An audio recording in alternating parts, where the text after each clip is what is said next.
வந்த தேவதையே சரிபாரி நீ அல்லவா நடக்கையில் உந்தன் கூட வரும் நிழல் போலே கண்ணன் கொண்ட ராதையன ராமன் கொண்ட சீதையன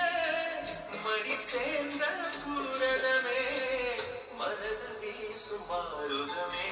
நன்றி சொல்ல உனக்கு வார்த்தையிலே எனக்கு நான் தான் உயர்ந்தேன் என்னுடைய மனசு